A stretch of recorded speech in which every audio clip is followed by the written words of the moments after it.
السلام علیکم دوستو پاک فوج نے انتہائی شاندار ایٹمی میزائل غوری کا کامیاب تجربہ کیا، جس کی گونج پاکستان کے دور اور قریب کے دشمنوں تک صاف پہنچی اور دشمن تھرا اٹھا۔ دوستو غوری میزائل پاک فوج کی طاقت میں بے پناہ اضافے کا نام ہے۔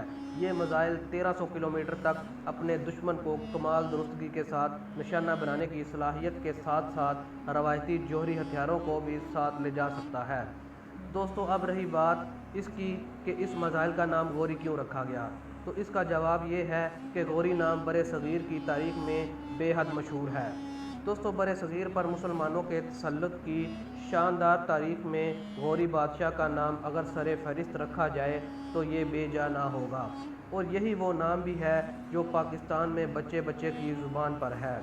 دوستو شہاب الدین محمد غوری نے ہندوستان کی تاریخ کے سب سے طاقتور بادشاہوں میں سے ایک پرتھوی راج چوہان کو عبرت ناک شکست دیتے ہوئے اسے جہنم واصل کیا، اور یہی وجہ ہے کہ آج بھی ہندو اس کا نام لیتے ہوئے کانپ جاتے ہیں۔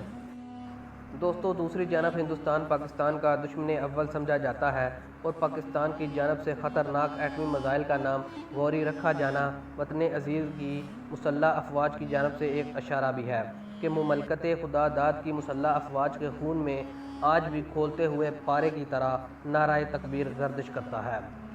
اور خبردار جو تم نے ہمارے پیارے ملک کی جانب میلی آنکھ سے دیکھا، کیونکہ پھر تاریخ ایک بار خود کو دہرائے گی اور پرتھوی راج چوہان غوری کے ہاتھوں نیست و نابود ہو جائے گا۔ دوستو غوری خاندان کو حقیقی اہمیت دو بھائیوں غیاث الدین اور شہاب الدین محمد غوری کے زمانے میں حاصل ہوئی، جو سیف الدین ثانی کے چچا زاد بھائی تھے، اور سیف الدین کے انتقال کے بعد یکے بعد دیگرے تخت نشین ہوئے۔ دوستو غیاث الدین نے غزنی کو مستقل طور پر فتح کر لیا اور شہاب الدین محمد غوری کو سلطان معز الدین کا خطاب دے کر غزنی پر تخت پر بٹھا دیا۔ دوستو غیاث الدین نے اس دوران ہرات اور بلخ بھی فتح کر لیے اور ہرات کو اپنا دارالحکومت بنایا۔ دوستو سلطان شہاب الدین غوری اگرچہ اپنے بھائی کا نائب تھا، لیکن اس نے غزنی میں ایک آزاد حکمران کی حیثیت سے حکومت کی اور شمالی ہندوستان کو فتح کر کے تاریخ میں مستقل مقام پیدا کر لیا۔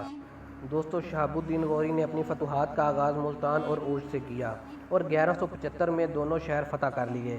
اس کے بعد 1179 میں پشاور اور 1182 میں دیبل کو فتح کر کے غوری سلطنت کی حدود کو بحرۂ عرب کے ساحل تک بڑھا دیا۔ دوستو شہاب الدین نے 1186 میں لاہور پر قبضہ کر کے غزنوی خاندان کی حکومت ہمیشہ کے لیے ختم کر دی۔ فتح لاہور کے بعد شہاب الدین نے بٹھنڈا فتح کیا، جس پر دلی اور اجمیر کا ہندو راجہ پرتھوی راج چوہان ایک زبردست فوج لے کر اس کے مقابلے پر آیا اور تلاوڑی کے میدان میں شہاب الدین کو شکست دی۔ لیکن شہاب نے اگلے ہی سال پچھلی شکست کا بدلہ چکاتے ہوئے نہ صرف پرتھوی راج کو شکست دی بلکہ وہ جنگ میں مارا بھی گیا۔ دوستو شہاب نے آگے بڑھ کر دلی اور اجمیر کو فتح کر لیا اور اس کے سپہ سالار بختیار خلجی نے بہار اور بنگال کو زیر نگین کیا۔